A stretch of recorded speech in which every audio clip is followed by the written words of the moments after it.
Virginia was started by a group of men in 1607 who wanted to get rich quick. Even through the 1620s, three-quarters of Virginia's population was still male, and the goal of the colony was still money.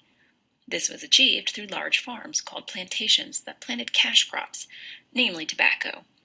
But tobacco requires a lot of manpower, and Jamestown had a population problem. The birth rate was low, and the death rate was high. England had the opposite problem. There were too many people. There was not enough work, no chance to own land, and no opportunity for the poor. Even some rich kids faced this dilemma, because English inheritance laws required that all property be passed to the oldest son, and England was full. The younger sons of the noblemen had plenty of money, but no land to build their own estates. An English politician named Edwin Sandys proposed a solution called the headright system. Anyone who paid for the trip to Virginia received 50 acres, so the rich guys paid for poor people to come with them as servants. These servants were indentured to the landowner, typically for 7 years. The gentleman got the land and free workers for 7 years.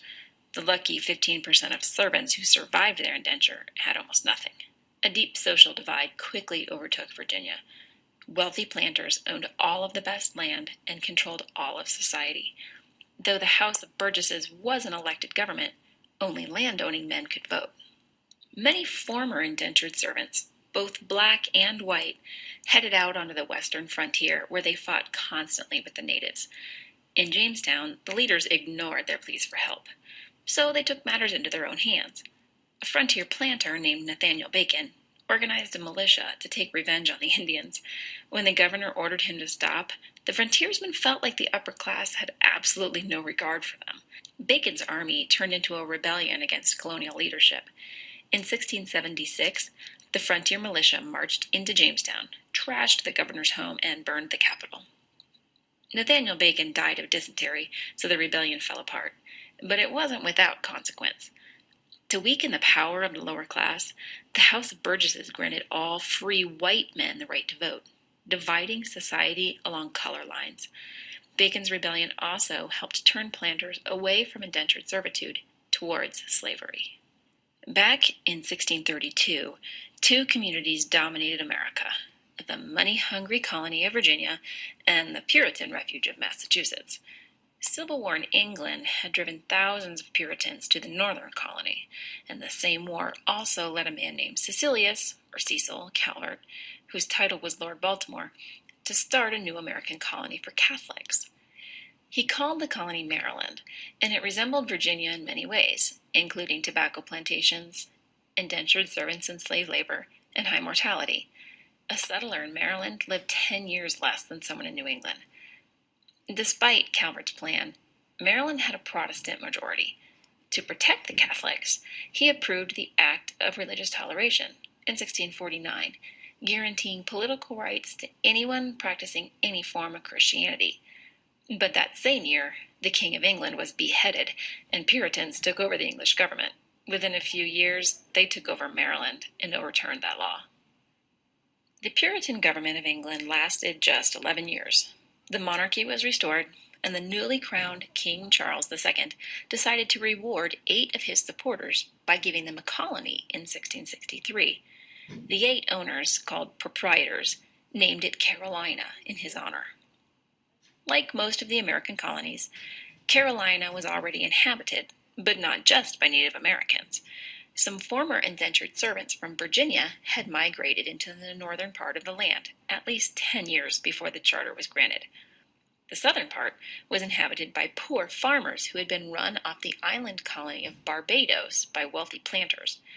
Their crops wouldn't grow in America, but they figured out that hogs thrived with almost no overhead cost.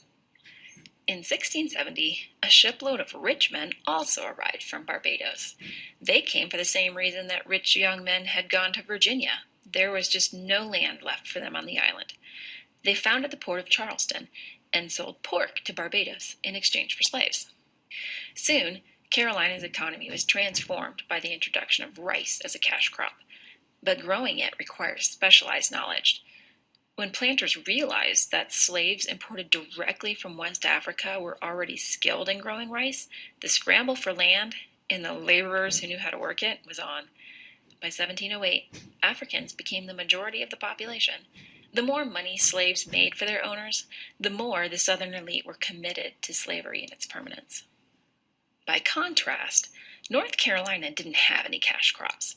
But even if it did, it would have had difficulty exporting anything without a deep water port, and only one river that flowed directly into the ocean. So the region attracted very few colonists from overseas.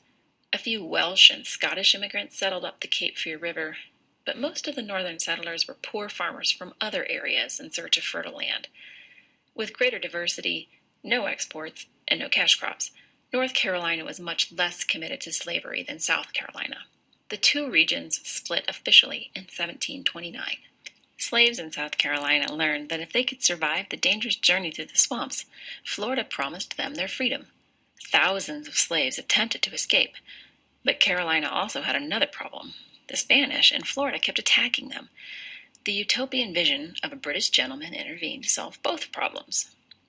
James Oglethorpe believed that even the worst people in society could succeed, given the same opportunities. So he asked the king for a charter to settle a colony of people from debtor's prison. In one stroke, the king was able to buffer South Carolina from Spanish attack and create an obstacle for escaping slaves. In 1733, more than a century after Virginia was established, the colony of Georgia was settled. Oglethorpe intended for Georgia to be a utopia of hard work and social equality, so he outlawed slavery in large landholdings. As a result of these restrictions, and because England wouldn't let its debtors out of prison, Georgia attracted very few settlers, and those who did come complained constantly about their situation. Colonists started moving to South Carolina, so within 2 decades, Oglethorpe lifted the restrictions, and his utopia turned into a society that looked very much like South Carolina, with a plantation economy based on rice.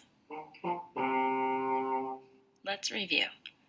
The plantation system established in Virginia had a lasting impact on most of the South. Edwin Sand's headright system created an economic divide in society because wealthy planters soon owned all the land. Under Nathaniel Bacon's leadership, former indentured servants tried to defend themselves against Indian attacks, but turned their hostilities against the Virginia leadership when they were ordered to stop.